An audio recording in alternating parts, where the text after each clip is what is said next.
Well, hello everyone. How is everyone doing in the YouTube world and the Facebook world? Join me and a wonderful guest I have today, distinguished guest. It's my honor and my privilege to introduce Senator Richard Black. How are you, Senator? Good morning. I'm doing Good fine. morning. Good to be For here. everyone who has followed the story of Senator Black, you know that he is a distinguished veteran, and he fought in combat in Vietnam War. Correct, Colonel? Yes, that's right. I was in Vietnam with a squadron of helicopters called the Ugly Angels. It was a great, very courageous helicopter squadron. I flew 269 combat missions and came back with bullet holes through the plane 4 times. Some of them hit just about a foot or two behind my head, and then we were in the sea outside of the Philippines, and at the ready room in the morning when they were giving the morning briefing to all the pilots, they said we have requirement for one helicopter pilot to volunteer to fight on the ground with the 1st Marine Division, calling in airstrikes, calling in the bombs, calling in medical evacuations. And I volunteered to do that. And I fought with the 1st Marine Division in what turned out to be the bloodiest combat of the Vietnam War for the U.S. Marines. And I fought I made 70 combat patrols, many of them where we were actually engaged with the enemy. And towards the end, I was getting ready to come home. And there was a Marine outpost that was surrounded. And during the night, the artillery started going off. I knew something was going on, and then I heard my old company, Fox Company, 1st Marines, getting ready to move out to rescue the outpost. And I went out. I volunteered to go, and I bumped into my old radio man. He was supposed to catch the plane out that same day, and I said, "What are you doing here, Smitty?" And he laughed. He said, "Same thing as you're doing, Colonel," or not Colonel, but Lieutenant.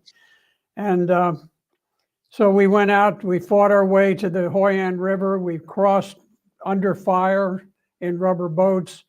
And by the time we got to the other side, engaged with the Viet Cong, I was wounded. Both of my radio men were killed.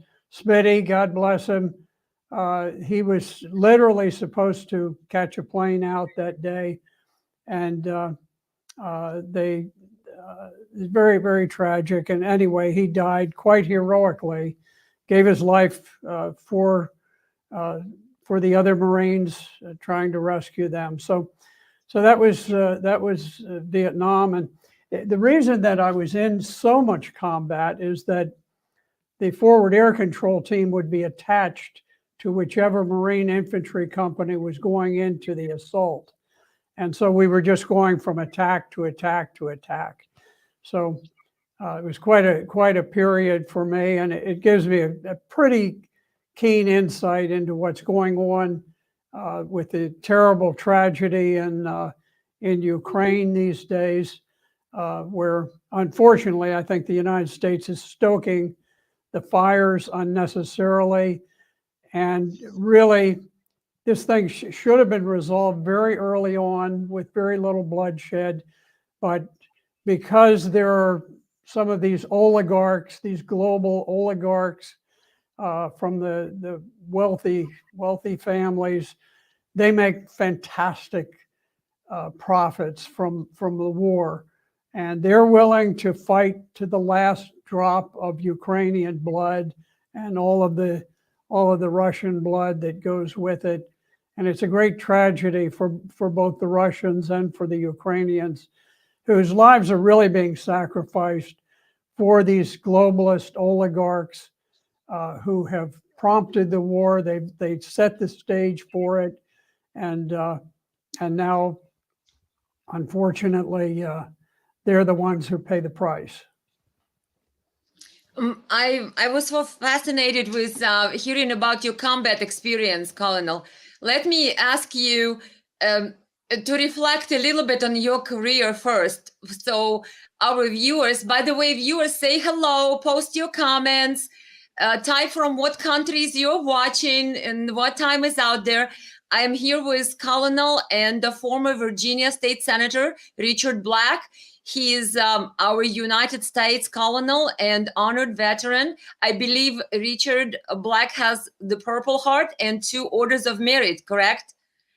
Yes, the Purple Heart and a number of other awards. So I would like to ask Richard about a little bit about his career. He also used to head a criminal law division in Pentagon. I would like to know a little bit about that. He's also, as I mentioned, a public servant. He served in the state senate of the state of Virginia, and of course, he is outspoken and I would say the most honest person who is with this extensive record on public service is speaking about the war in Ukraine and speaking the truth about NATO involvement and about Biden administration and what has been done by NATO to fuel this conflict in Ukraine. So it's my privilege to have Richard. Everybody type your comments and say hellos so we know who is watching us. Senator, may I ask you, going back, when did you start your service? Just to touch a little bit more about your life story. How old were you? I was 19 when I started. I was a chemistry major at University of Miami, ran out of money, went down, signed up for the Marine Corps, and I had the hope of becoming a pilot, which was the one way that I could become a commissioned officer without having a degree, and against tremendous odds, because I suffered from motion sickness. So I was out there doing air-to-air combat with other T-28 aircraft, and we'd be pulling 4 Gs positive and then 2 Gs or 3 Gs negative, and your stomach is rising and falling. So, but anyway, I got commissioned, and shortly thereafter, I was in Vietnam. I was fighting over there. So anyway, after the year in Vietnam, came back, and I was close to getting out, and then they needed officers, and I transferred into engineers. I became an engineer company commander. Eventually went back to school, went to University of Florida this time for a degree in accounting and for a law degree. And after that, I ended up back in uniform. I was a major in the Marines. I switched over to the Army, was an Army major, and then rose to the rank of colonel in the JAG Corps. And the JAG Corps is, it's the attorneys who prosecute the crimes, who do the federal litigation, who are involved in environmental, administrative law, this kind of thing. And I ran several major legal operations. I was the staff judge advocate at Fort Leonard Wood, Missouri, at Fort Ord, California, and at Fort Lewis, Washington. And some very exciting things that took place there, including in 1992, I was instrumental in ending the race riots that swept through Los Angeles, very, very deadly, debilitating, and because of a legal opinion that I gave to the commander who was going down there that enabled them to employ much more force than the California National Guard had done. And within a period of several days, we ended the riots and brought order. So there were many things like that. But I eventually became the chief of the criminal law division at the Pentagon, and got kind of an eye opener to the way that the federal bureaucracy in Washington views the law and the regulations, sometimes a little more flexibly than we did out in the field. You know, when I was practicing, I was naively going along and applying the Constitution, the laws, the regulations, and obeying them rather meticulously, and discovered a few little exceptions in Washington, D.C. But in any event, you know, it was a good experience because I have served in all branches of government. After I retired in '94, I was elected to the Virginia House of Delegates, served there for 8 years, later served 8 years in the Virginia Senate, and quite a wonderful experience. In the course of all of this, I will back up just a little. When I came out of Vietnam, this was in '67, I came back to a country that had changed rather dramatically. It was in the midst of a real sea change. And I remember being quite shocked because I would be out late at night because I hunted in the Florida Everglades. I hunt snakes. In fact, I just came back from a Really? snake hunting trip out there this week, and caught a couple of water moccasins. But I was quite taken aback by the fact that you'd go out, you'd be out at 1 o'clock in the morning, and there'd be 15-year-old girls hitchhiking alone down the road. Now, I mean, I have as much interest in I had as any man in girls, but what it distressed me because it showed the erosion of American culture, that you'd have never seen anything like this before, but all of a sudden you have this drugs and sex and just sort of a collapse of the social structure in America. And it was very disturbing to me. And that was when you came back from Vietnam, right? Back from Vietnam. That's what you observed, that you suddenly felt that the society is not the same anymore. That's right. Right. Right. Mm-hmm. Yeah, society had changed radically under the pressures of the civil rights movement and the drugs and all of the things going on. And it really has kind of launched me on sort of a political course that began at a very early stage in life.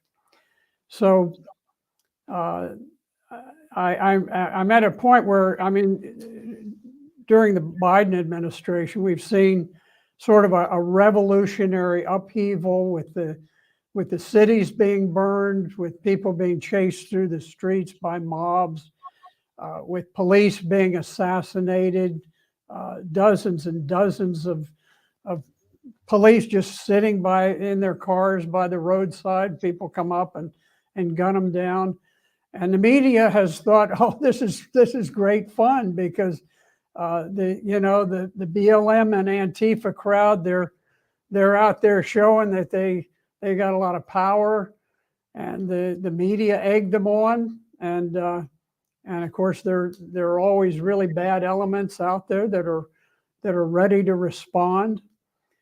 And there were people, and I think I know names, but I won't say them on the air, but there were billionaires who were funding the BLM Antifa riots. We know that in some of them, as the rioters would be, surging down streets, somebody had purchased pallets of bricks and laid them along the route so that the mobs could grab the bricks and hurl them through windows and hurl them at people. Now, that didn't just happen. It's these demonstrations, they're very expensive. Yes, they are. And it reminds me of Ukraine in 2014. That pretty much was the same thing. There were all of a sudden a lot of street violence. And the next thing you know, there was a regime change. But yeah. Colonel, what was it like working in Pentagon? And now with all the war situation in Russia, Ukraine, and now we're worried about China, Taiwan. And then there is Israel, Iran, and of course, United States helping Israel. With all the wars and the situation, how do you view Pentagon, and what was it like when you worked there? What maybe American people do not know, what Pentagon really is. Give us some insight, some scoop, what it was like to be a chief of criminal law division of Pentagon. Most of us wouldn't even have ever known what it's like to walk down those corridors, and you did. Give us some insights and put it in a perspective. What is Pentagon's role in all these wars that we have continuously here in the United States? It's important to remember or to realize that the Pentagon in the early 90s was totally different than the Pentagon today. I was there at the point where Bill Clinton was elected president, and he was a sworn enemy of the military. He had famously said that I loathe the military. And he took the opportunity of he went down to the Pentagon wall, to the Vietnam Wall, not in the Pentagon, but out on the Capitol Mall, the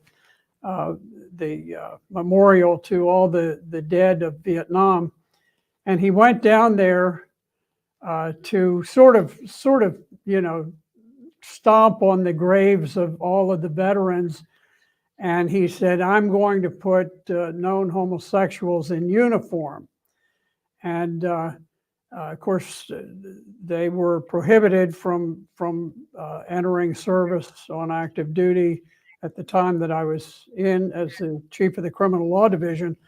And there ensued an enormous political battle between the Pentagon, which wanted to maintain standards, and Bill Clinton, who wanted to tear down the Pentagon and really American culture. I remember, as the chief of the criminal law division for the Army, I was in charge of all death penalty cases for all the services, whether they were Navy, Air Force, Army. They all came under me. There were about 10 people who had been sentenced to death. And what was they sentenced for? What did they do? Well, I'll give you one example. These are not people who got convicted for being in a barroom brawl, but there was one that kind of stood out in my mind. He was a very frightening, domineering father.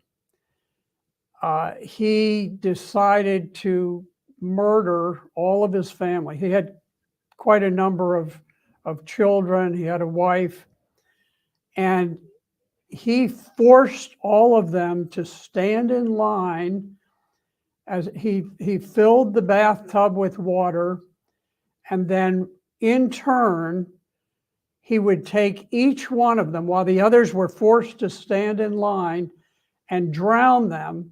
And they would watch as their mother was drowned and she's struggling and thrashing and desperately trying to get out. Wow. And they know they're next. And he just created this sense of enormous horror. And that was the type of thing. It wasn't just ordinary murders. So these were military people, and they are judged under the military tribunal, so to speak, right? Yes. Is that how? It's very much like the federal court system today, but you have uniform military jurors, and that's the main difference. Is the jury is different in the military than in a civilian federal court. But all of these had been convicted. The entire military justice system had been completely scrubbed to make sure it complied with every rule that was in place, every court decision. But when Clinton came in, he knew that none of these would have a problem getting final approval from the Supreme Court for the executions. And I was ready to move forward and get them all cleared out, execute the whole bunch of them. And Bill Clinton ordered a complete review of the system that had been completely reviewed and revised, and just for years there'd been this monumental effort, but he knew that by doing that he would postpone the execution, and eventually they would not be executed. As far as I know, they probably never have been. So you would say that the changes to Pentagon, what we see Pentagon as being now, have been basically originated since Clinton's era. Yes. What happened is, before Bill Clinton was in office, the officers who were promoted tended to be promoted based on merit. When there was always a little bit of a thumb on the scales to try to bring in this group or that group, but it was generally a fair system. When Bill Clinton came in, it was totally based on non-merit factors, and then you had this followed up when you had Obama for two terms. Now you've got Biden.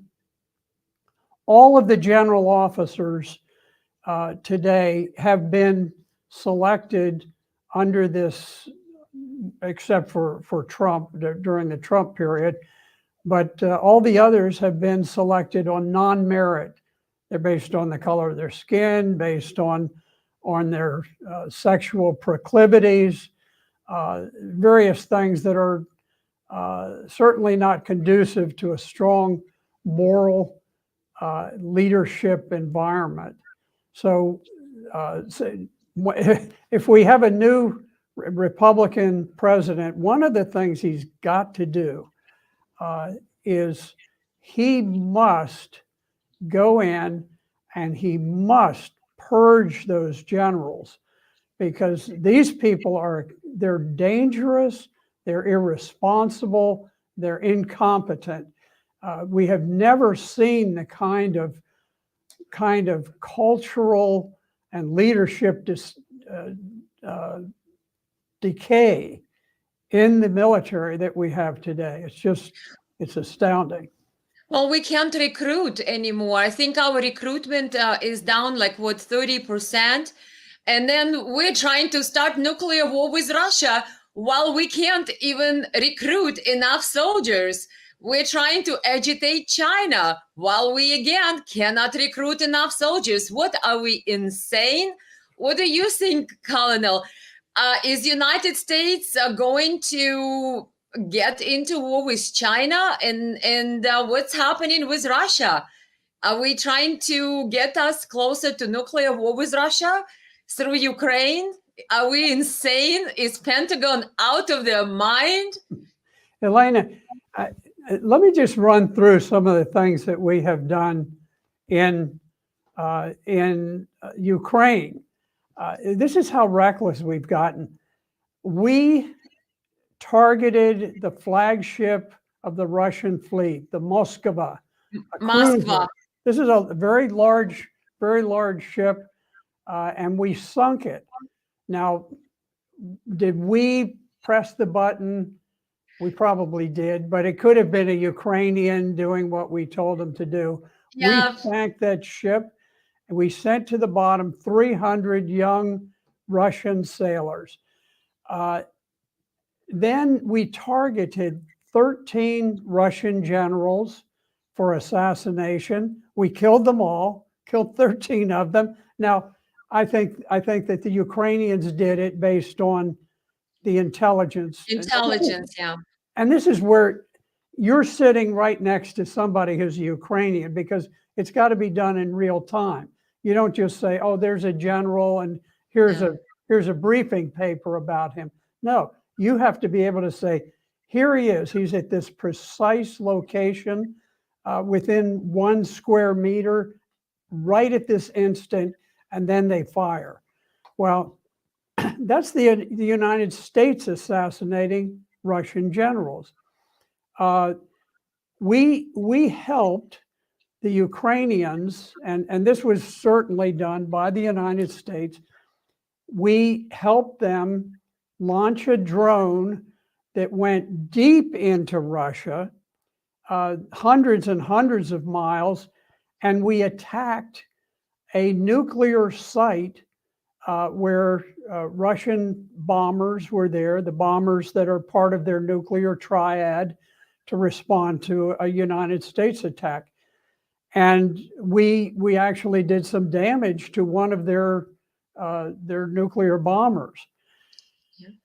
Now, probably the most utterly insane thing that we have done, if those aren't enough, is we blew up the Nordstream 1 and 2 pipelines, which are the artery that feeds blood into the beating heart of Europe. And this was an act of war against Russia, but it was also an act of war against Germany. It was an act of war. I think Denmark is involved in this. I think Switzerland, it was an act of war against Switzerland. And it was so transparently obvious that we were doing it. We were doing it for various reasons. One, to capture the natural gas market for the United States. And I'm all in favor of us trying to get advantage, but not, not through terrorist acts, attacking our own allies, right? That's right. And then blaming it on Russia. It's very much like, I believe in competition between Costco and Walmart. Yeah. But if Walmart were to give lead goes and blows up Costco at night. Yeah, if they were to give lead pipes to all their warehouse and say, let's go over there and let's smash the windows and beat up some people in Costco. No, that's a crime. And when we destroy the pipeline to Europe, it is a crime. It's the greatest act of terrorism committed since 9/11. So when you mention nuclear war, there was a very interesting article, a very good article in the Washington Post today. They almost buried their own article. You have to look for it, but it's entitled "A Republican Civil War on Ukraine Erupts as Reagan's Example Fades." I don't like their title too much, but their subtitle is better. GOP leaders and voters are increasingly skeptical of an extended commitment, part of a broader shift away from conservative support for foreign interventions. Basically, what they're saying is the Republican rank and file and some of the leadership are starting to get pretty fed up with all these foreign interventions. But here's just one line I wanted to mention while we're on this. And I was a little surprised. It sort of stood out to me. in the article, and they're talking about sort of the apparent stalemate, which I don't think is a stalemate anymore, but it says, but the prospect of a decisive victory by either side seems less likely than a grinding war of attrition, with the possibility of a dangerous nuclear confrontation lurking just over the horizon. Yep. Who would initiate this nuclear confrontation? It wouldn't be Russia. Yeah. They don't want a confrontation. It wouldn't be China. They don't want it. And it wouldn't be France or the United Kingdom. There is one country that would initiate a nuclear war, and there's already been little low-level chatter about it, and that would be the United States. We have a policy that allows for first use of nuclear weapons, which means that we could launch a nuclear Pearl Harbor, hoping to knock out the nuclear defenses of Russia. Now, and there are some absolute lunatics who believe this is a good idea, but they better remember that the Russians have nuclear submarines off our coast, and at the first nuclear strike over there, New York City is turned to radioactive glass.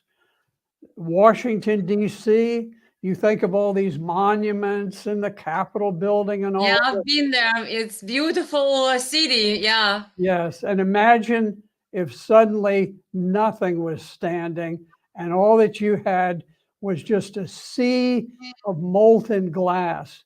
That's what you will have within minutes after the White House gives the okay to launch a nuclear strike. So I hope that doesn't tempt anyone.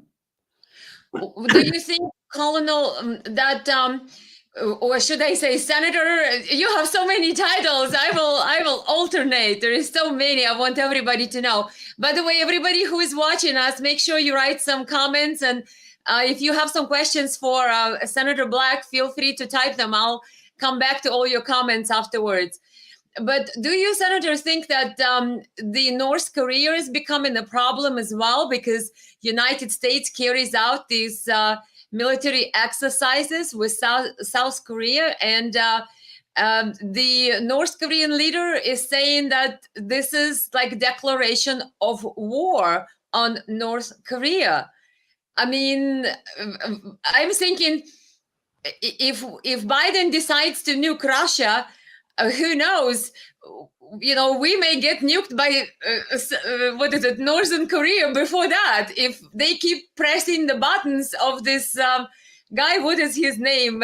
Kim Jong and Ping or something. I mean, yes. I mean, he has nuclear weapons too. Are we trying to get nuked by everyone at the same time? I mean, Russia, North Korea, and China. I mean, are we insane? You know, North Korea is a very special situation. The thing that people need to understand about North Korea is that the line between North Korea and South Korea is just a very short distance from the South Korean capital of Seoul, Korea. Seoul is dominant. It's by far the greatest population and industrial center in the entire country. And I believe that you could actually fire conventional artillery rounds and reach the capital of Seoul from the mountains surrounding them that are over in North Korea.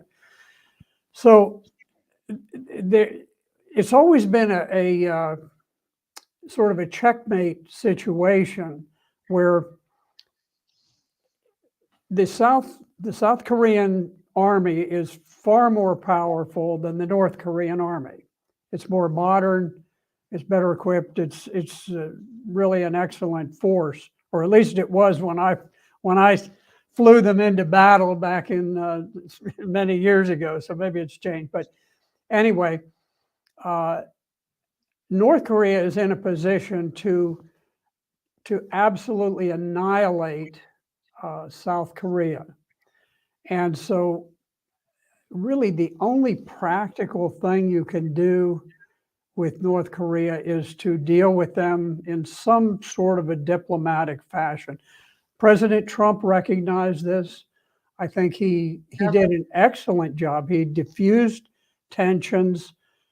He recognized, okay, we can't just bully them. We can't just, put a lot of ships sailing around the coast and fly planes nearby, all the typical garbage that we do.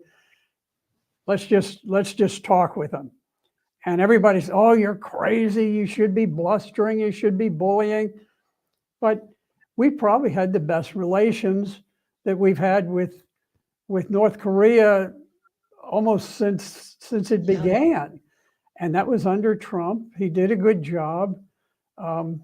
So there's a situation that's special. But the problem is we just have this knee-jerk reaction that you have to threaten, you have to bully, you have to overthrow governments, you have to infiltrate them. The countries of the world have lost so much faith in America. When I served in Europe, I was the deputy staff judge advocate, which is the number 2 guy for the biggest legal organization that the Army had in Europe. And I had 5 separate offices that I directly supervised in 3 different countries. And one of the things I did on the side is I was responsible for all military justice for affecting American soldiers and military people throughout the Middle East and Africa. Now, it wasn't a big issue back then. I had some very interesting cases I can remember out of Egypt and out of Saudi Arabia, very diplomatically sensitive things. But I can tell you back in those days, I could have flown to Amman, Jordan. I could have rented a motorcycle, and I could have driven all through Syria and Iraq and into Iran. I could have gone anywhere in relative safety. There would not have been any terrorists. People would have been friendly because they liked Americans back then. And the Middle East was not a terribly dangerous place. Crime was not a big issue there. You look at where things have gone since we took an aggressive posture. Today, when in 2016, I flew into Syria, and the Syrian army had just driven out ISIS, which had a major, just a huge attack on the desert city of Palmyra. ISIS seized the city. The Syrian army took it back. I flew in just after it was recaptured. And I eventually had to go from Palmyra to Homs, Syria. And instead of getting on a motorcycle like I might have done when I was younger, I had a convoy, I think of 16 vehicles. Some of them had automatic cannons mounted. We had two attack helicopters. We had a jet aircraft loaded with bombs, and we left and we went out across the desert through ISIS-held territory. and the entire convoy was under my personal command, and but they were prepared to start dropping bombs and to making runs with attack helicopters if we got hit en route. So you compare, earlier I could have gone out there on a motorcycle and waved at people as I went by. Here I had to have elite forces in 16 vehicles with cannon and helicopters. So and Senator, I've watched some of your interviews before, and you did say that United States is illegally occupying Syria. Is that correct?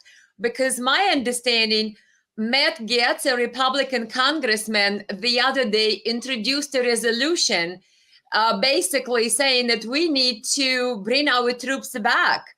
I believe we have 900 troops over there, 900 soldiers or something along those lines. And the Congress overwhelmingly rejected that resolution to bring our troops back, while a Republican congressman says Congress never authorized them to be there in the first place. How is it possible that our troops are in countries without Congress authorization? And what's wrong with our congressmen? Then when one of them actually sees the lights and said, we need to bring our troops back, we didn't authorize this deployment, they all say, oh no, we'll keep our troops there. I mean, what are we doing in Syria? Are we occupying it for the sake of oil, or what are we doing there? Let me start by talking about Representative Matt Gaetz. He's a Republican, conservative out of Florida. Very courageous individual.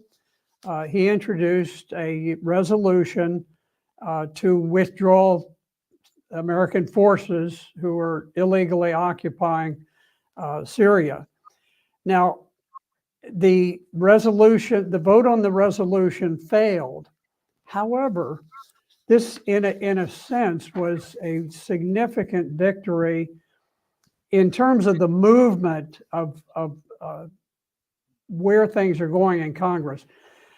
Up until this bill was voted on, not a single Democrat had broken ranks with the war hawks.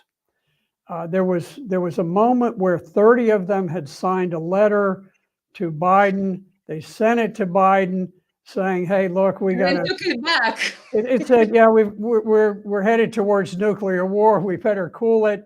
And in one day, all of them had been browbeaten into bringing it back.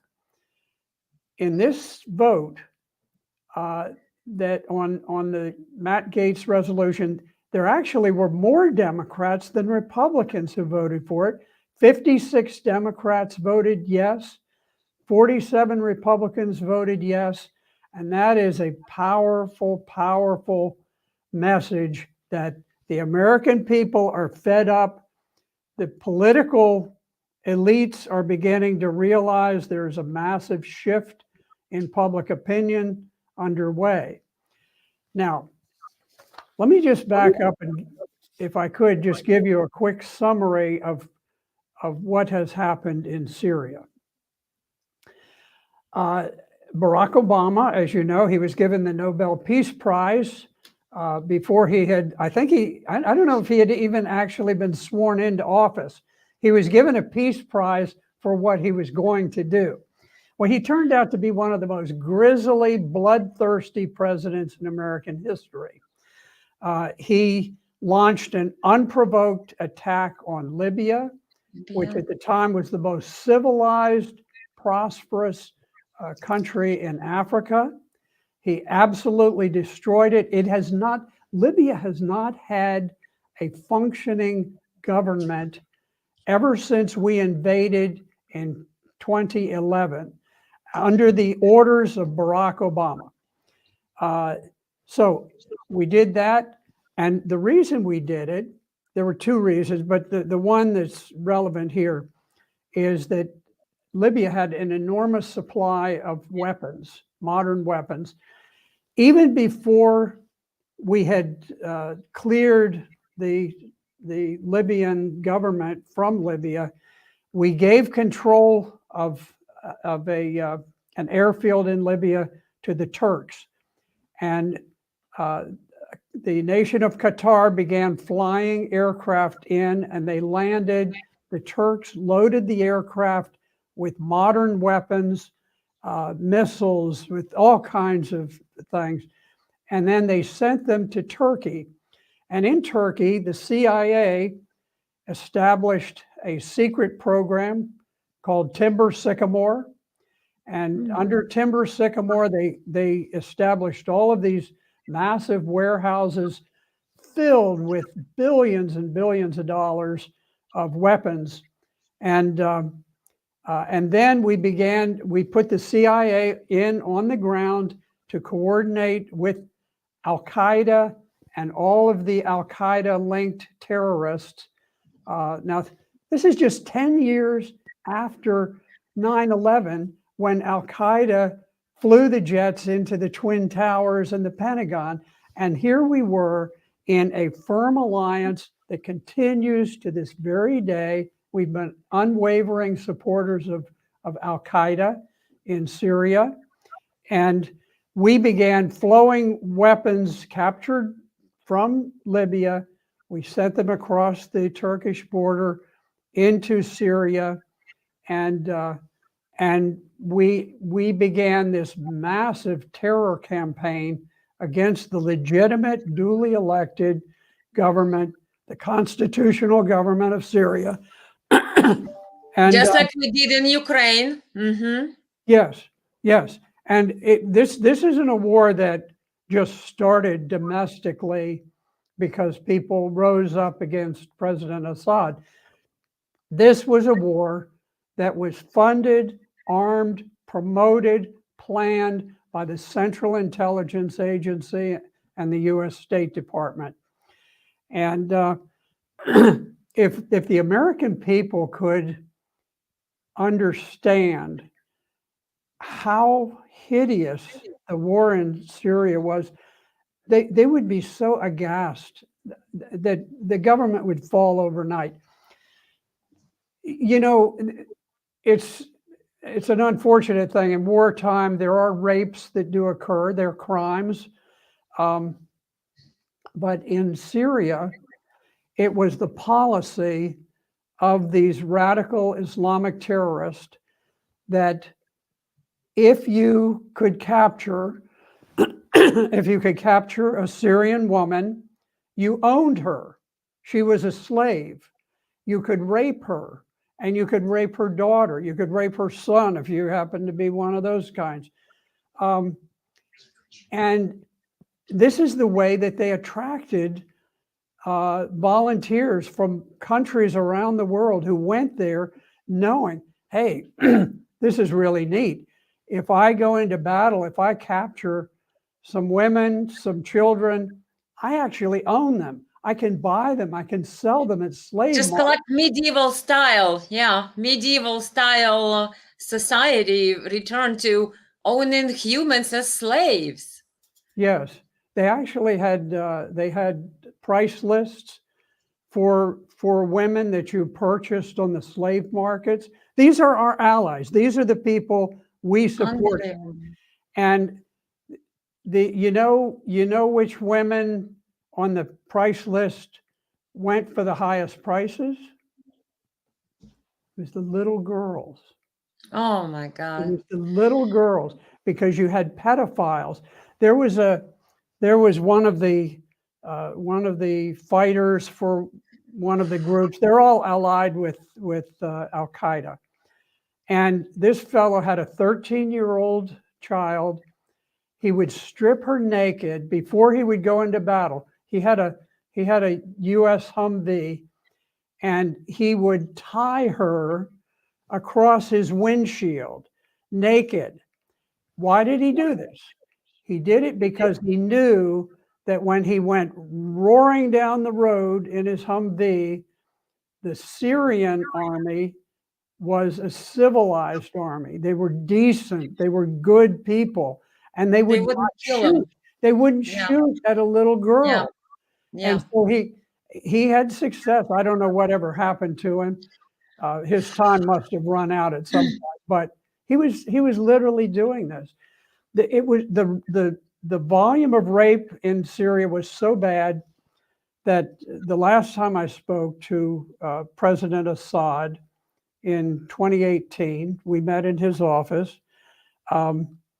He told me that they had an initiative underway in their parliament they had taken up legislation to change the way that citizenship works in Syria, because under the traditional Arabic way of doing things, the citizenship flowed from the father.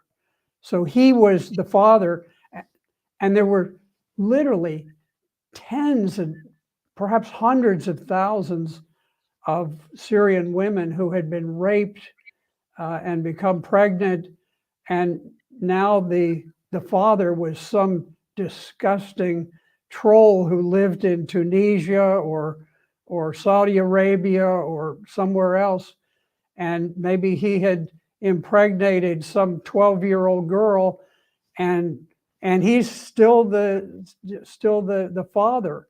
And they actually had to change the law, and I was told later that the proposed changes did go through so that they would be able to treat the children of rape more humanely.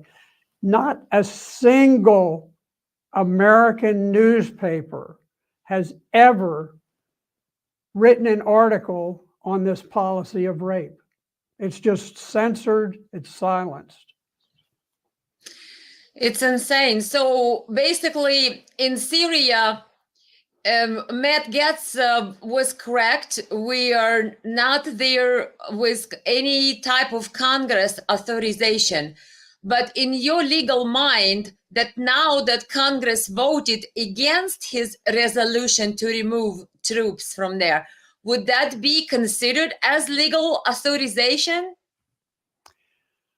I think it to some extent, you could make that argument. I think that would be a legitimate argument. But keep in mind, the United States does not follow laws. When we decide we want to kill somebody, assassinate somebody, we want to overthrow a government, we don't care about the law.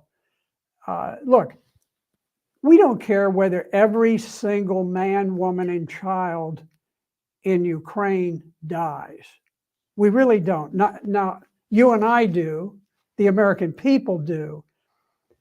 But I'm saying that the decision makers within the beating heart of the war machine, the Central Intelligence Agency, the State Department, the FBI, the National Intelligence Organization, they don't care a whit about the lives and the future of all of these people in Ukraine. To them, it's a game of power, of money, of influence. And I'll tell you right now, the global oligarchs, that I call them the boys from Davos, they're not necessarily citizens of any country. They really consider themselves global citizens, and they're the ones who decided that we were going to go to war. And even though the United States gave the authorization to do it, but the word came down from above the level of President Biden that you're going to do this, and they want that war to continue because, you know, right now, what is it, 120, $140 billion, huge, just seas of money that are going over there. They want this war to continue because the longer it does, the more they get to siphon off $1 billion here, $1 billion there. Yeah. But there are people becoming just fantastically wealthy on the blood of the Ukrainian people and the Russian people. Colonel, how are we doing on time? Do we have some more time, or do you need to go? No, I think we can continue. We can go. Okay, thank you, thank you. Okay, guys, everybody, I see a lot of comments over there. Keep typing your comments. I will get back to them after I'm asking a few more questions here. Thankfully, I have Senator's time. Guys, type what countries you're watching, and if you have some questions for Senator Black, please type them in. We'll review them in a little bit. Talking about the war in Ukraine, it was a good segue. So in Syria, we basically have the troops were unauthorized. We're working with Al Qaeda, and it sounds like Russians are basically the good guys helping legitimate legal government of Assad in Syria. And so now we are the bad guy again in Ukraine-Russia situation, because during Obama administration, Victoria Nuland handpicked Ukrainian government after they removed and sponsored EU and United States, a State Department. Victoria Nuland was giving out cookies to protesters in the Maidan Square in front of Ukraine's parliament in 2014, to basically ignite that what they call revolution of dignity, which we all know was basically a militarized coup that removed legally elected president in Ukraine, Yanukovych. So we seem to be a bad guy in Syria, we seem to be a bad guy in Ukraine, but the problem of it is that media continues and perpetuates lies about Ukraine. We cannot even find out what Biden and Hunter Biden dealings were in Ukraine from our media. Congress doesn't really investigate these guys. The DOJ's department does not want to investigate any of that. So how will American people ever learn the truth, Senator? What do you think? Because they keep still lying that it's Russia who started the war in Ukraine. Can you, Senator, say to everyone that the war in Ukraine started in 2014, following the illegal removal of legally elected, democratically elected president, which Victoria Nuland handpicked the coup government after that president was removed? But you can't even hear that line in the media. They keep lying for 9 almost years about the war in Ukraine to us, and they will keep doing it for another 9. And more Ukrainians will die, more Russians will die. What would you say, Senator Black? When can we learn the truth about Ukraine, and what American people don't know about Ukraine that would help them to clear their mind about the whole thing between Russia and Ukraine? Yeah, the war has been a great illusion, a great propaganda victory for the deep state. You know, I consider it to be Obama's folly. Obama was the one who made the decision that we were going to go to war with Russia. And in 2014, under Victoria Nuland was the head of all of this. She was a high-ranking official of the State Department, and she went to Ukraine, and there was a dispute. They had a pro-Russian president. He was duly elected, President Yanukovych, and Ukraine was always in fiscal difficulties, so they asked the EU to make a proposal of assistance they could provide, and they asked Russia, could you submit a proposal?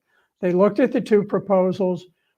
They chose the Russian proposal, which was much more concrete, because Russia does so much business with Ukraine.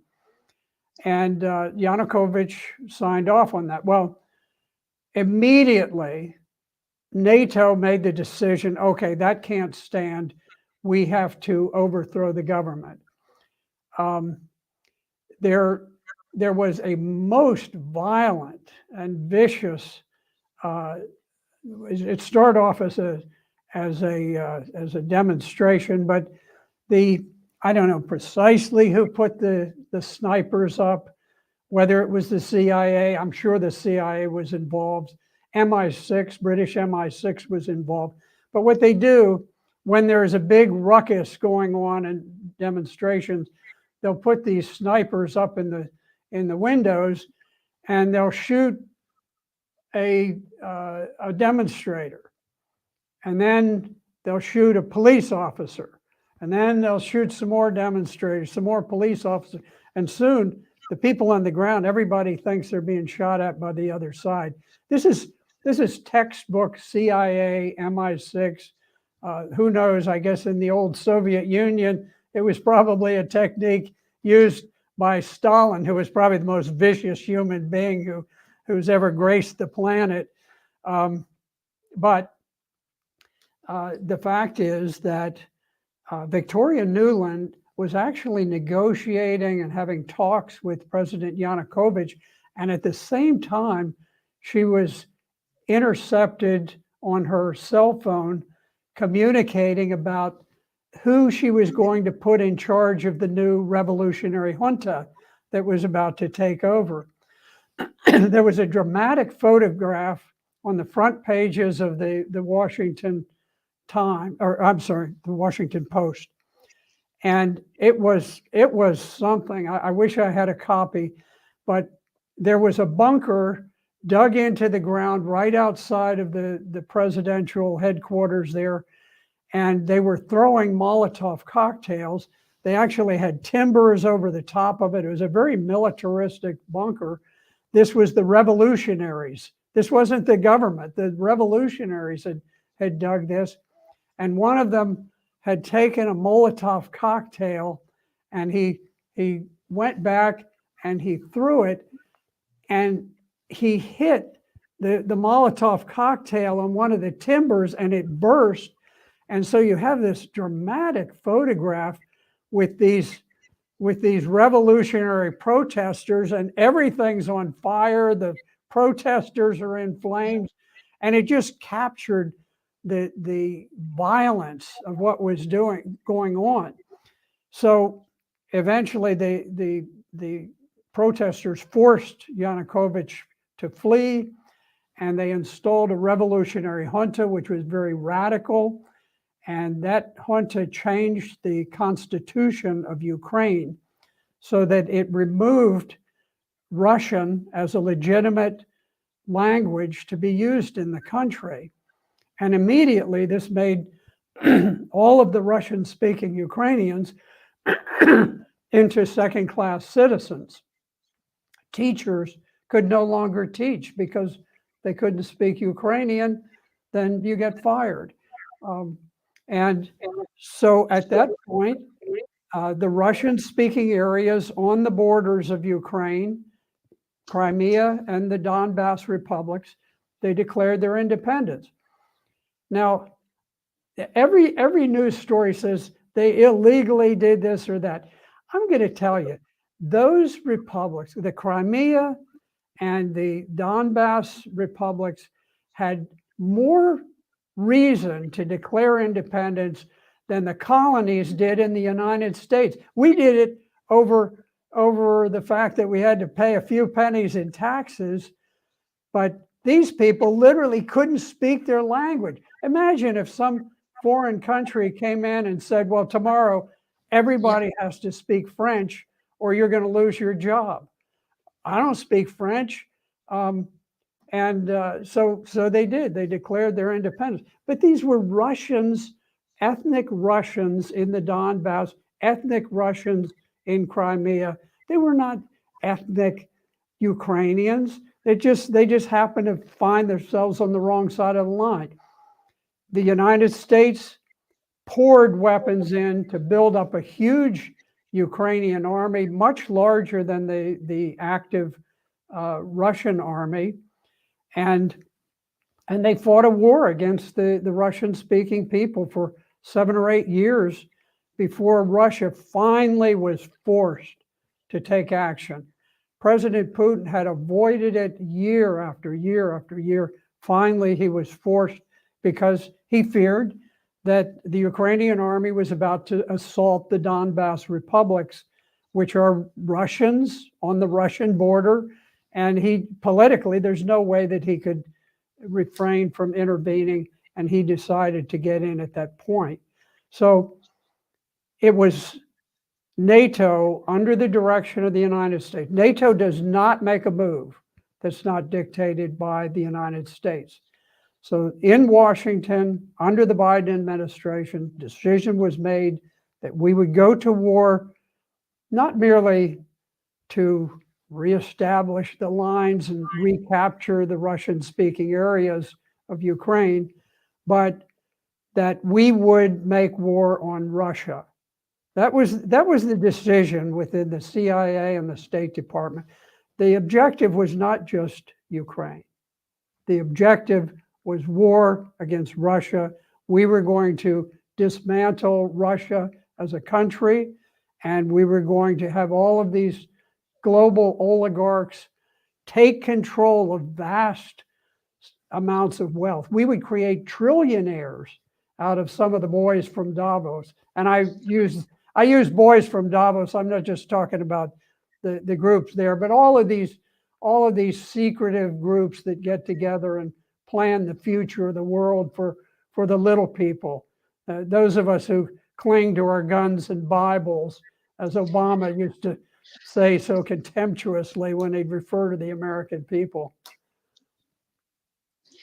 Thank you very much, Senator, for your perspective and quick overview for those Americans who are still asleep and do not understand that war in Ukraine started in 2014. And we know, as you duly noted, that Putin tried to avoid to ever getting into Ukraine because they had Minsk agreements. And the Minsk agreements were guaranteed by Germany and France. And the Minsk agreements were to cease fire between militias of the eastern Ukraine, Donbass region, and the state of Ukraine, which Americans don't understand. Ukraine, the state of Ukraine, was waging the war on its own citizens for the last almost 9 years and counting.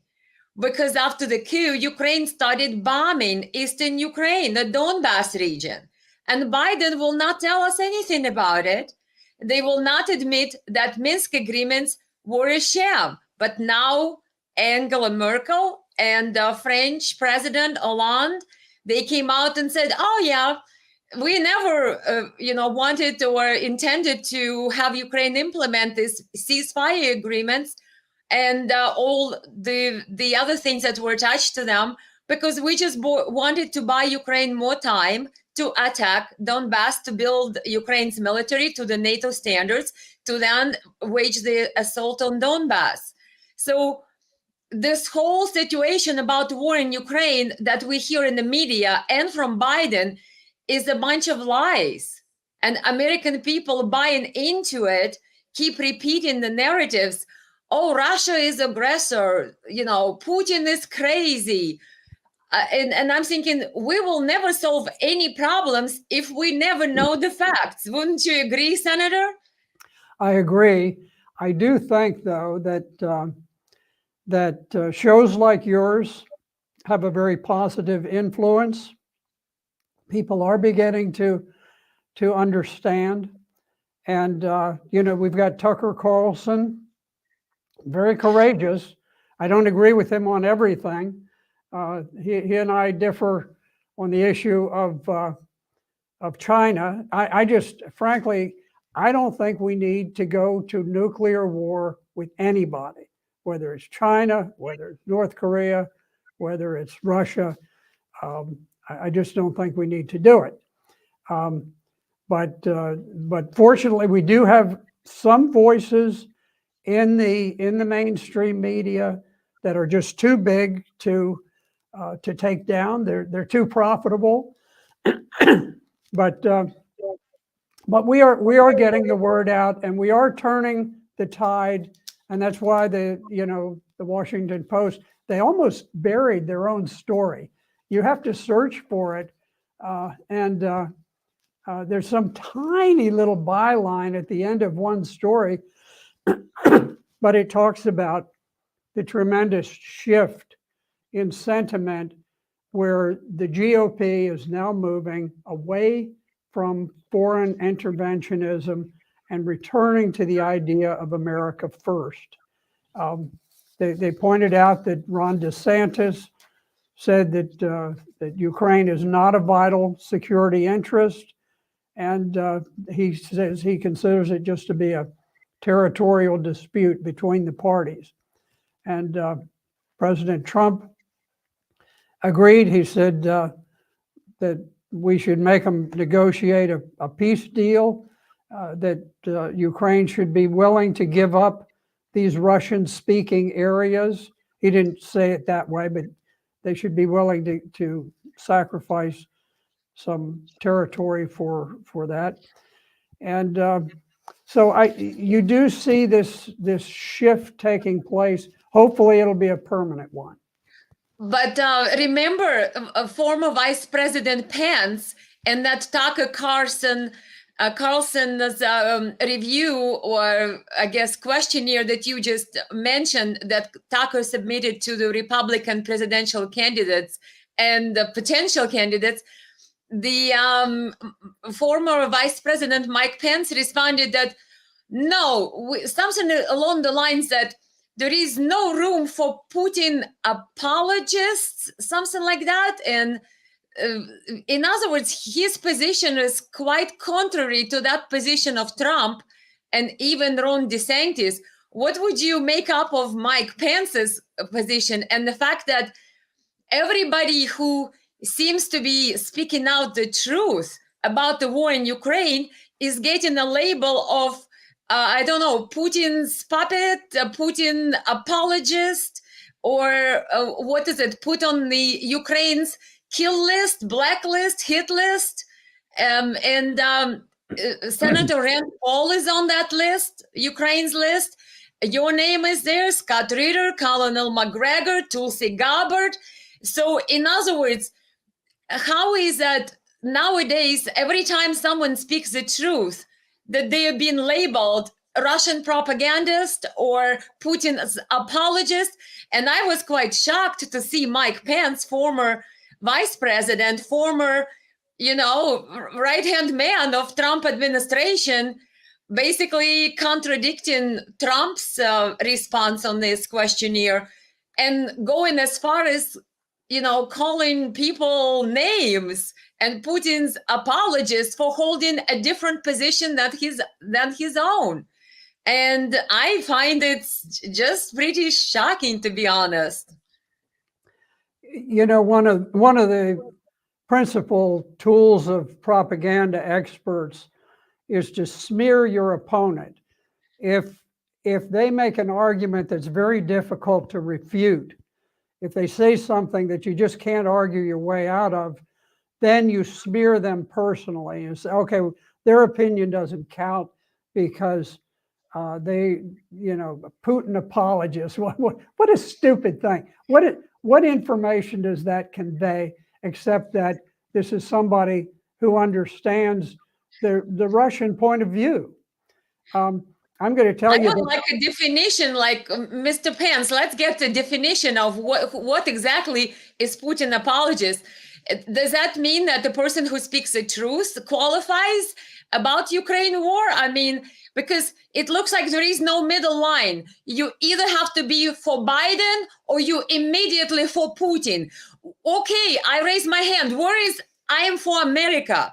You know what I mean? Yes. Where is I am for America? I don't want my taxpayer dollars to be shilled and spent on corrupt Ukrainian government when my own American veterans are sleeping on the cardboards in the streets.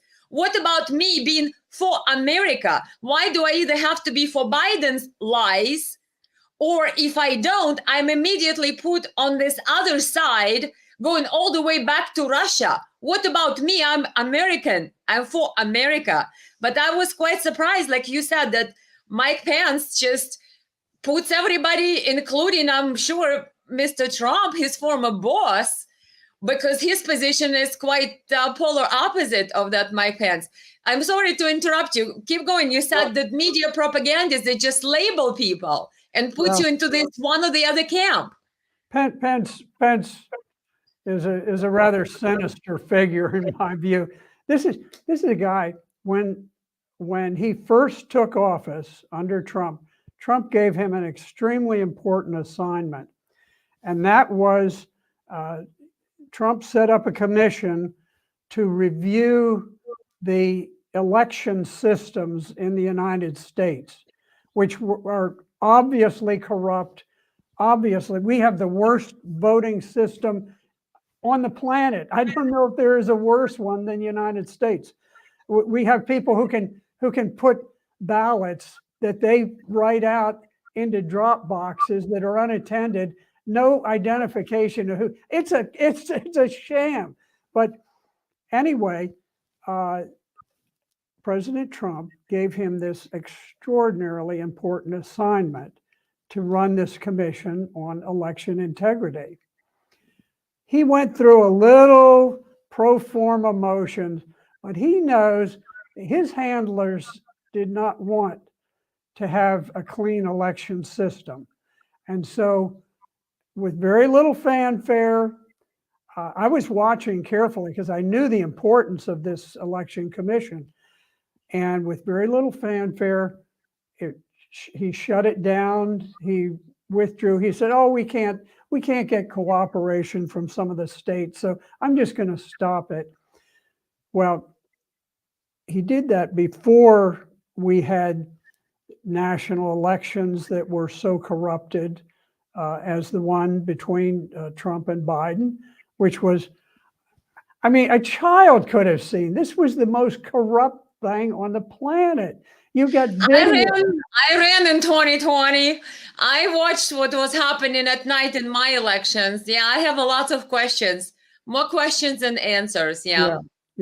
Well, anyway, yeah. When Pence took a dive and got out of that commission and shut it down, that told me that he's not responding to the needs of the American people.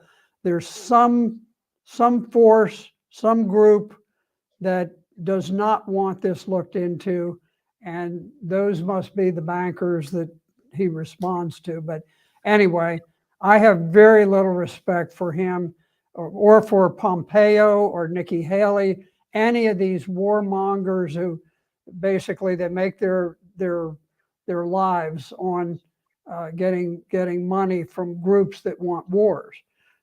I have a very low regard for each one of them.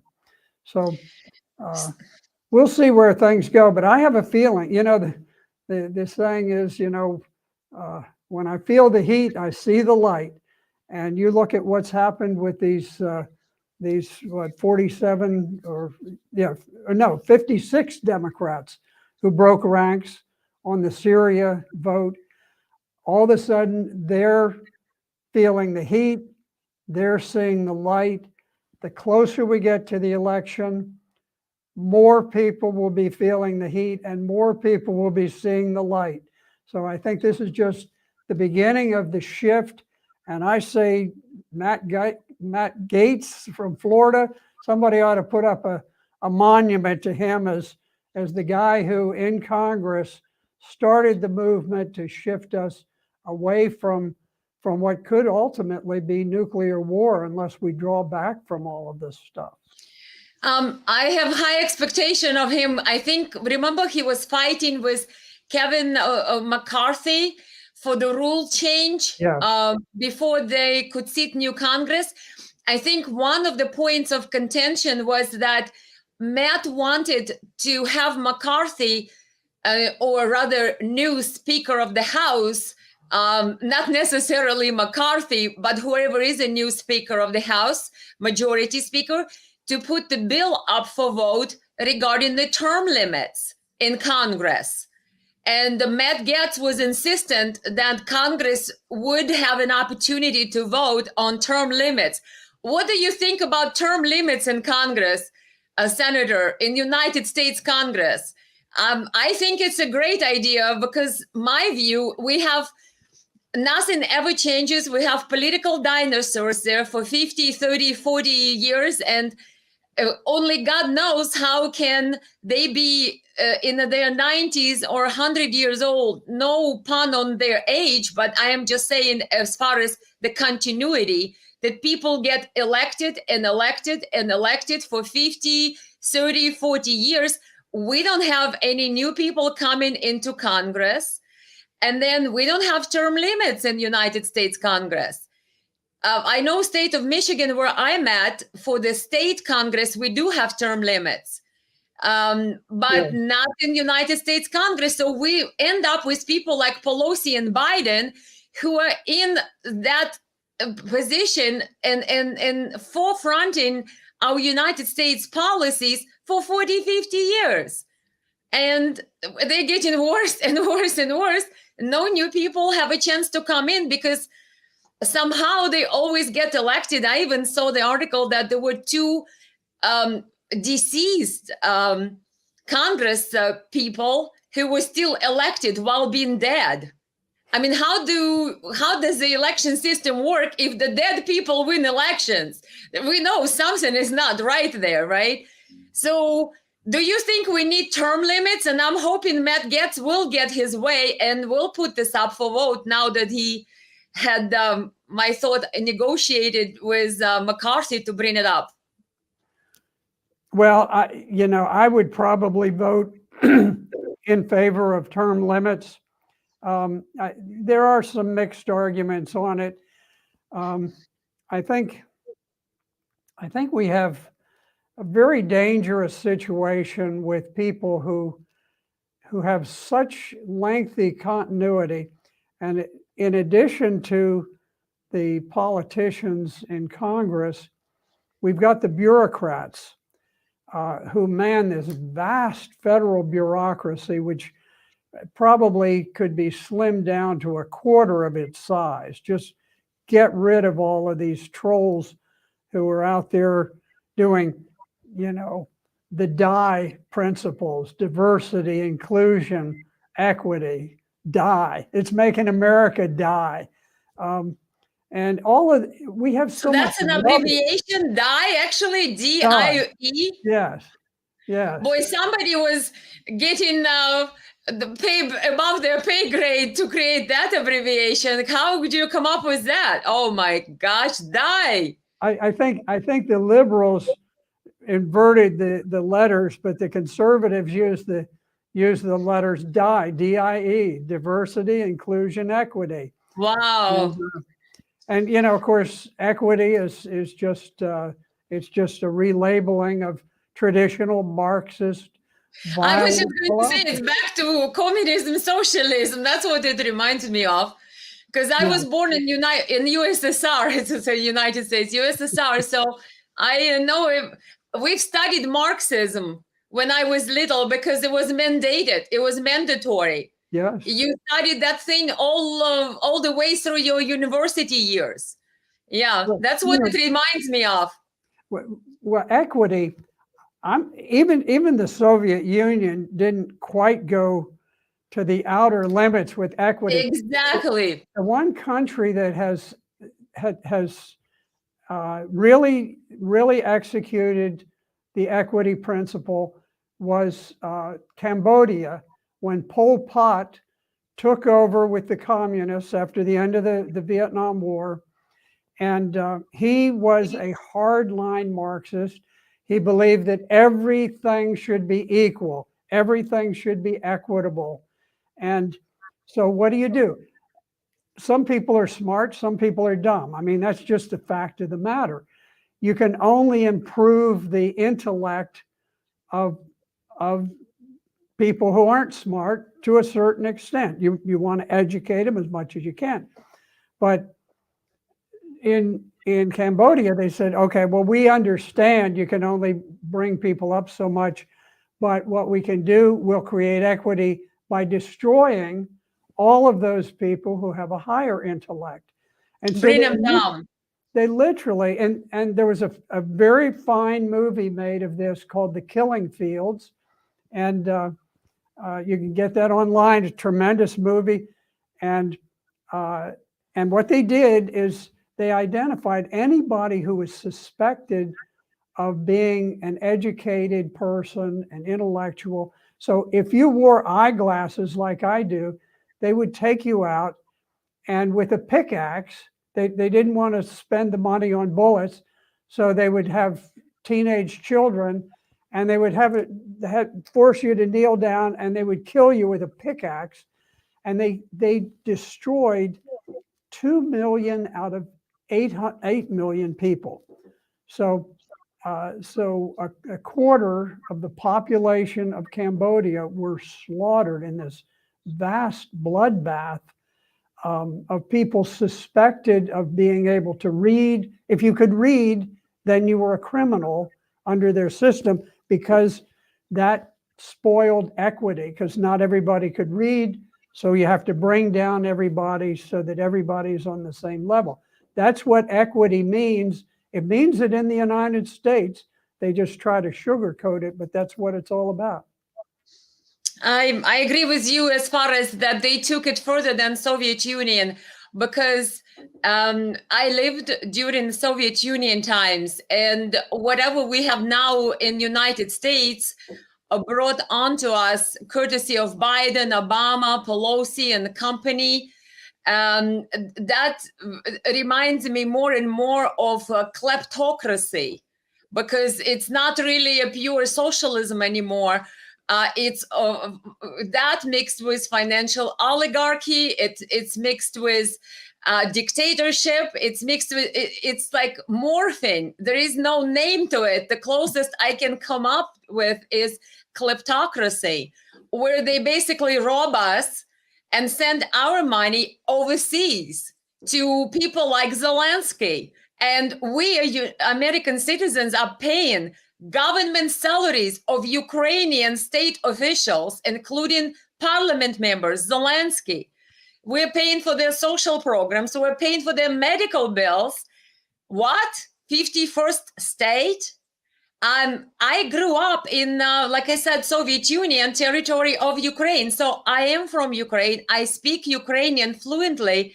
I watch the videos of Ukrainian soldiers every day who complain that they have no weapons, that the parliament members of Ukraine raise their own salaries, send their own children abroad so they wouldn't be drafted into army. But Ukrainian soldiers, their payments, their salaries are cut by parliament.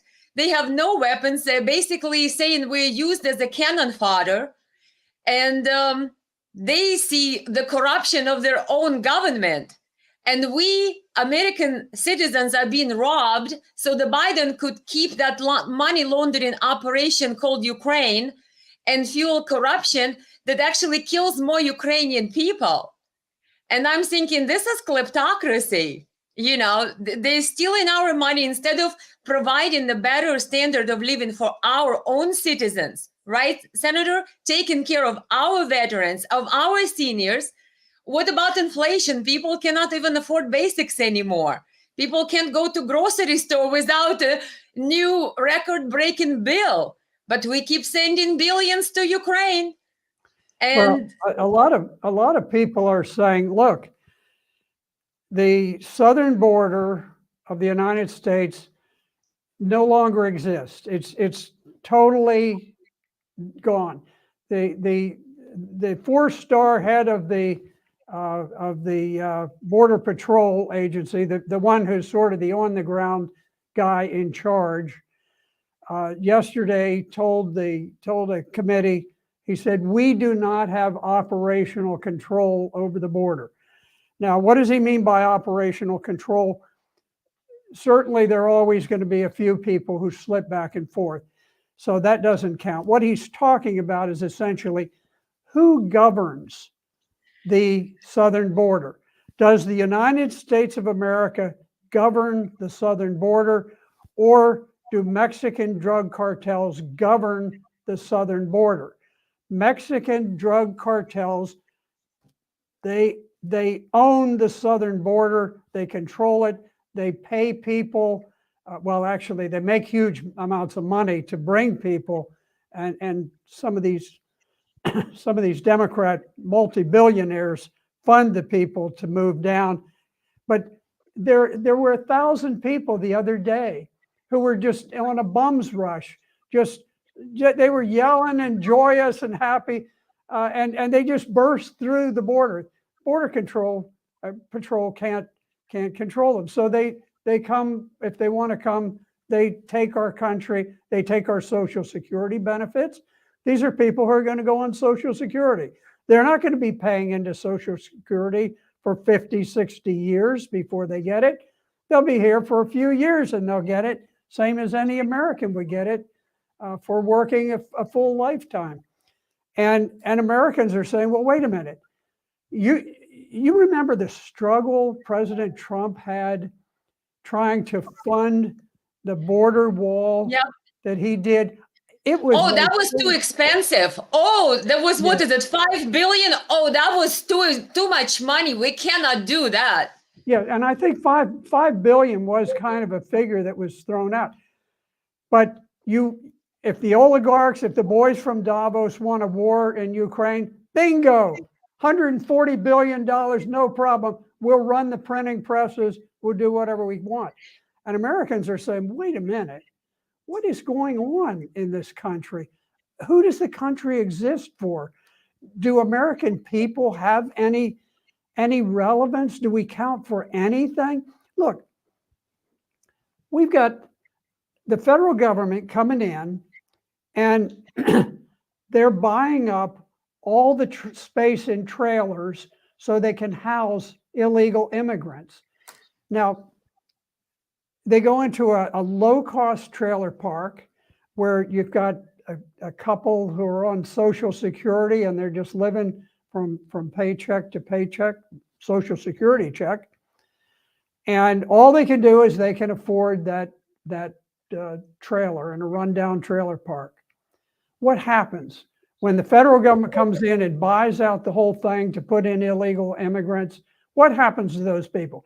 Those are the people who go into cardboard boxes, laying on the streets, dying because they just can't deal with it anymore. So anyway, I think people are fed up. They've had all they're going to take with money being sent overseas and not here. But Elena, at that, I see that my battery is running low. So I think. Well, everybody, we have lots of questions and lots of comments. Can you see any comments here, Senator? Let's see. We have so many.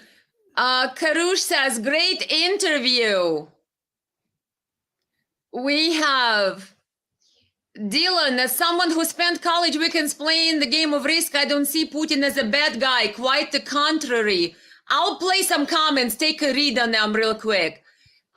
Sure. Pence received a letter at Bush's funeral saying they know it all. Pence is a traitor like Bush, Clinton, Obama's. Some person says we trust Putin. Some person says here, Elena, you have the best guest. You provide much important and unheard of content. Isn't that wonderful? Senator, nice. We have great. Say thank you, Elena and Senator Black. Let's see. We just have tons of comments here, guys. They will be available on my Facebook page. Let me just make one comment, and then I probably will have to go. Sure. I followed President Putin from the time he took office, and I was most impressed because he was sworn in, and immediately he went to Chechnya, where there was a revolution brewing in an Islamic part of the country. He took charge. The Russian army had twice tried to drive out the terrorists. He took charge. He did it, and when he was finished, he dressed up in sports gear, and he had a helicopter drop him on the central square of Grozny, a city that they had just recaptured, and he went jogging alone by himself, heedless of sniper fire or anything. This is a guy who is devoted to his country. This is a guy who drove out the oligarchs who had seized all of the wealth of Russia. And so this idea that he's somehow some terrible guy or or perhaps a lunatic or something. He is more rational than anybody we've got on our side right now. So anyway, with that, Elena, I think I'm going to have to sign off, but it's been wonderful. Thank you very much. Thank you very much. We'll do it the next time. And thanks for being so generous with your time today. Thank you. Thank you. Thank you. Okay, goodbye now. Bye-bye. Well, how is everybody? I'm looking at your comments here, playing them up. And before I go, I just want to say hello and thank you for everyone who was watching this stream. And have all of your little comments here played on the screen. To be free, Americans should kick warmongers out of the head of the state. I believe it's a recipe for economical recovery and happiness for all. Neocons are selfish snakes. Yeah, we have lots of great comments, guys. If you are watching, you can always comment and share with each other. I have Abu saying, thank you for having Senator Black on. He's a great leader. I would like to see him run for president. Tom Casey says, General Flynn and Scott Ritter will clean house if appointed to the job. Don't forget Colonel McGregor. Yes, Colonel McGregor is also a great speaker of truth about the war in Ukraine. Doug Sayer says, keep up getting the truth out. The days are now longer, probably. Yeah. Raphael says, I'm glad President Putin is adult and intelligent world leader, unlike the Western and evil warmongers, evil politicians. We have Doug saying again, thumbs up for the lady trying to get through the truth out. Thank you, Doug. Thank you very much. All your little great comments. Debbie talks about Zelensky as a neo-Nazi. He's totally corrupt, a globalist, a part of the one world order. Pure evil. The US has bioweapon labs in Ukraine, says Debbie. Putin is a good guy. In this case, taking out the bioweapon labs and taking action against the one world order being headed by NATO, Europe, and the US. Democratic Party in the US is Marxist and evil. Let's see some other comments here. We have Martha Bacon saying thank you. We have some other great comments. Debbie says not just Democrats, but so many Republicans too. Yeah, there is a problem with Republican Party. We do have what they call Republicans in name only, like Mr. Lindsey Graham and former Senator McCain. They were all in Ukraine doing everything they can to start this war in Ukraine too, and brewing up that conflict. Doug Sayer says, good job. We have Let's Keep On. She's getting a lot out of one, the better trying to let that he can put. Not sure what that comment was for. Sorry, Doug. Debbie says our Congress has been blackmailed and paid off. Wouldn't surprise me that we have a lot of politicians who obviously just don't speak out. Question is, why not? Why not? So David says the conservative Bush is in the same boat. Yeah, conservative Bush, that's a new misnomer there. Sydney, Australia, Alberta, welcome. We have, this is one of the best interviews and I've seen in all my life with such honesty and humanity. Thank you very much. Gosh, I have so many different comments here, guys. Thank you, Spaso. Pozdravode Makedonets. I am thinking that means hello from Macedonia. I'm hoping I'm reading it correctly. Here says Wendy Walker keeps spreading the truth and facts. Camilla says thank you. Debbie says Senator Black and you too have great information I have not heard before. Thank you very much. Then we have another thanks. Then we have Wendy saying, keep spreading the truth and facts. Spaso says, that means I got the translation correctly. Great. Danny says NATO is evil regime. Well, Scott Ritter, our famous U.S. Marine, did say that NATO is no longer defense alliance. It's more of the offensive alliance. Thank you, Senator Blackfoot, speaking the truth, says Pamela Lynn. Yep. Excellent. Excellent, excellent. So, a lot of comments, guys. Love you all. I know I took probably a long time with Senator Black because he was so generous with his time. So we just kept talking. And I think that it was a great interview. We talked about everything. And I hope you guys basically enjoyed it and stuck it with us here. I read all your comments. Hopefully I played some of them. And hopefully we'll see you guys next time. I know there is a lot happening in the world. We know there were riots sort of in Georgia, that Georgia's Republic of Georgia wanted to do the foreign agents law. We actually have the foreign agents law in the United States. I think it was foreign agents registration law established in 1938. But it sounds like Biden and Soros want to make sure that Georgia does not have the protections that the United States have against any foreign influence. And so then when Georgian parliament created that law to require foreign entity-sponsored organizations to register as foreign agents, that's when the riots started in Georgia. And of course, they all started to say, oh, this is a Russian law, this is authoritarianism, this is dictatorship. Well, not really, because America has the same law, even worse, even more stringent law. But everything what's happening in Georgia is basically repeating the path of Ukraine.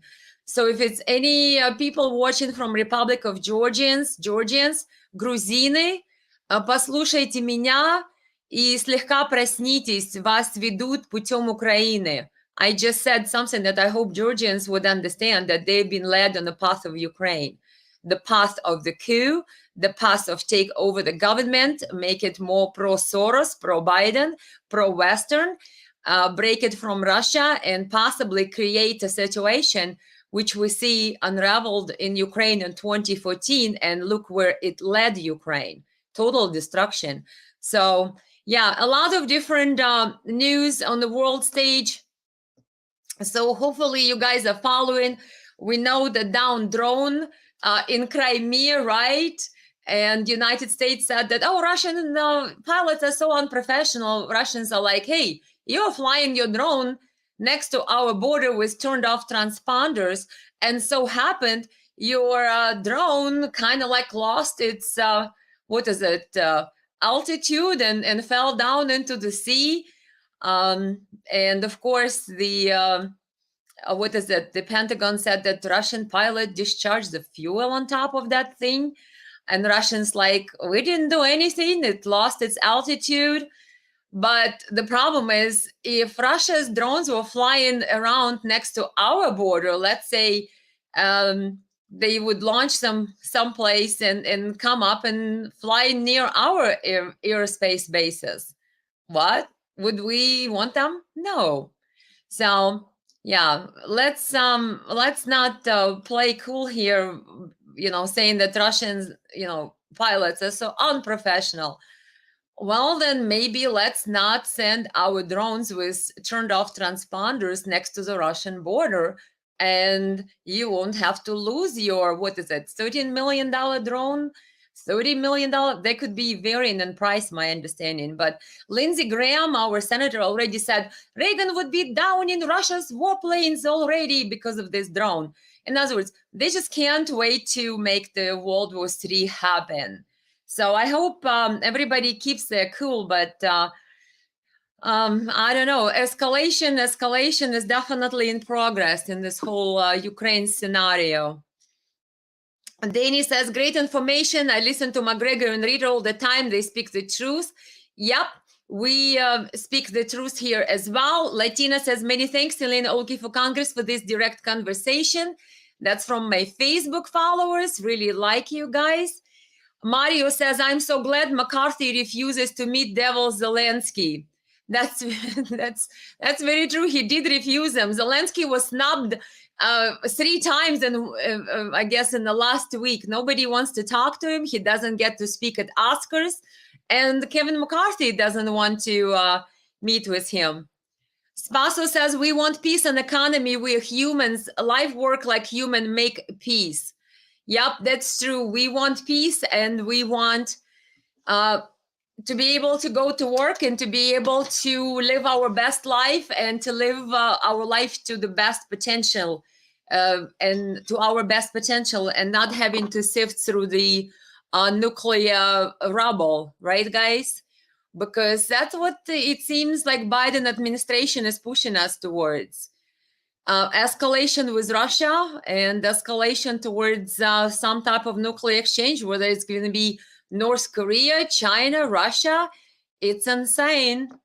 We'll see what happens with President Xi's I would say leader of China, President again, Xi Jinping, right? Or Xi Jinping or Xi, leader Xi. He is going to meet with President Putin. I didn't check the news today. Maybe they're already meeting. And then he's going to give a call to Ukraine's President Zelensky. We'll see. Maybe China will broker some type of the ceasefire. I don't know, because China just recently brokered the peace deal basically between Saudi Arabia and Iran. And they are now establishing diplomatic relations, which I think were broken now for the last 28 years or so. And China somehow was able to bring those two parties to the table, and they're going to reestablish each other's embassies now. So China is emerging as this peacemaker / deal maker. And where is Biden? Where is our Biden, who promised that he is a new leader of the free world and he leads us into new world order? Well, Mr. Biden, you are leading us into new world disaster. That's more like it, because if you're leading us to nuclear war, that's what it is, Armageddon. But so far, everybody else is leading the new world order, but not our United States President Biden. Look at leader Xi. Look like he's going to Moscow. He's talking to Zelensky. He put a broker deal peace between Saudis and the Iranis. What? So who is the new leader of the free world / new world order, Mr. Biden? So far, not you. So far, it seems like we have alienated everybody out there, and we just keep doing it. And the sacred place is never empty. There are leaders of the world who are going to fill in your shoes. And what are we going to do then, Mr. Biden? When are you going to wake up? Oh, no, you just want to keep fueling Zelensky's war machine and your own laundromat of Europe, which is Ukraine. Okay, keep doing that. We'll see how far that's going to take us.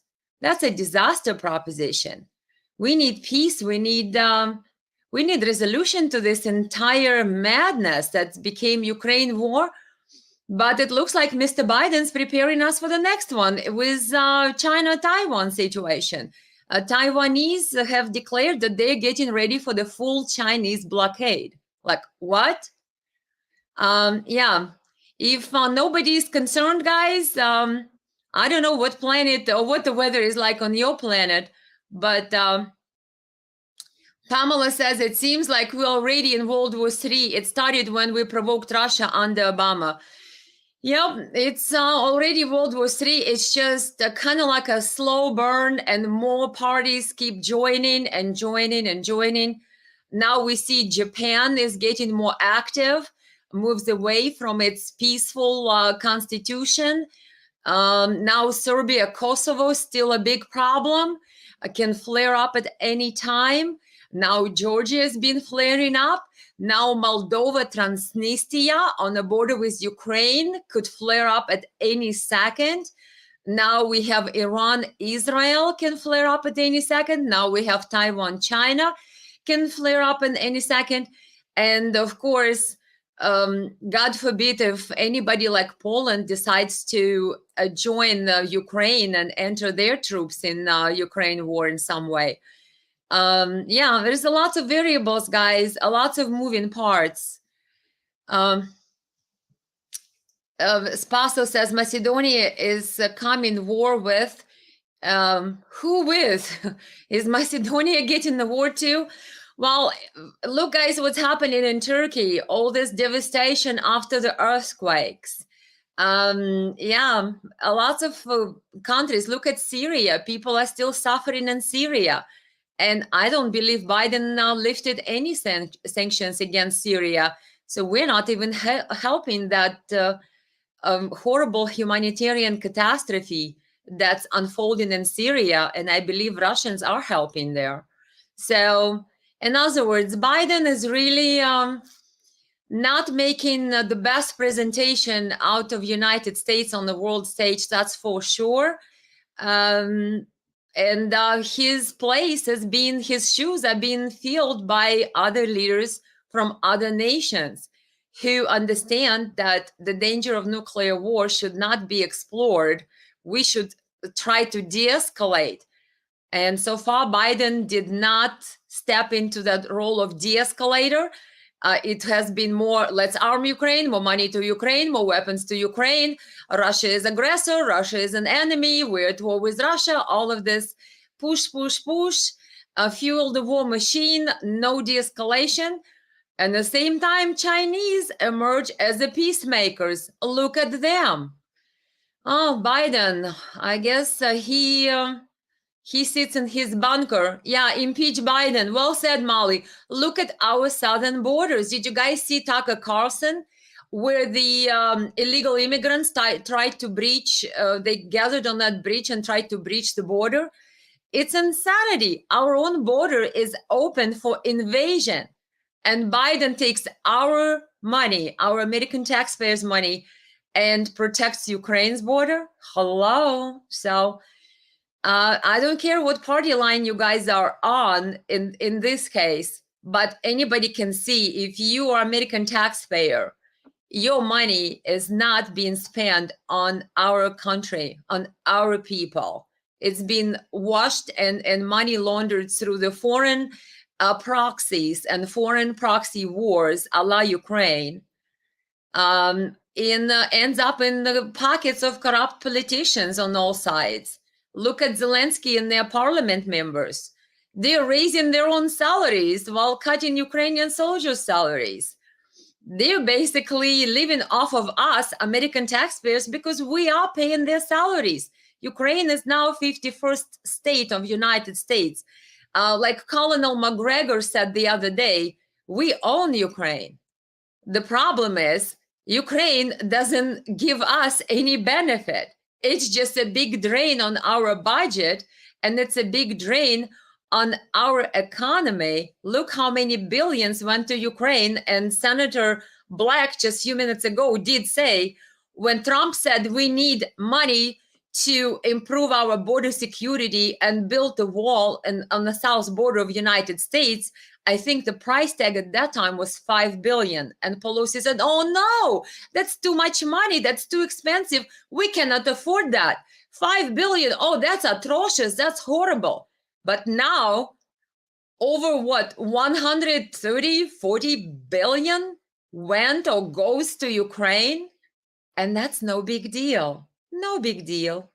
5 billion to protect American border. Oh, we can't do. No, Pelosi said, the Democrats, too much, too expensive, atrocious. But almost, I don't know, 150 billion to Ukraine? No problem.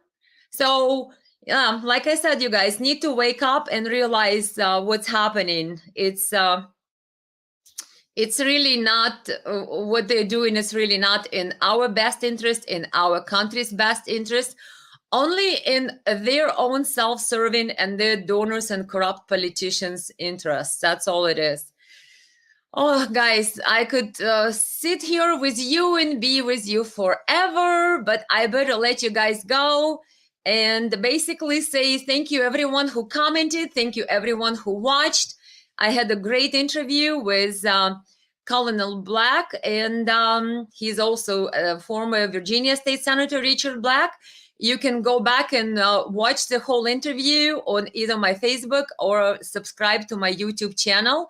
Elena USA Live, that's one of them, and Elena Live USA, it's another one. So comment, like, subscribe, and keep watching, and I'll see you guys next time.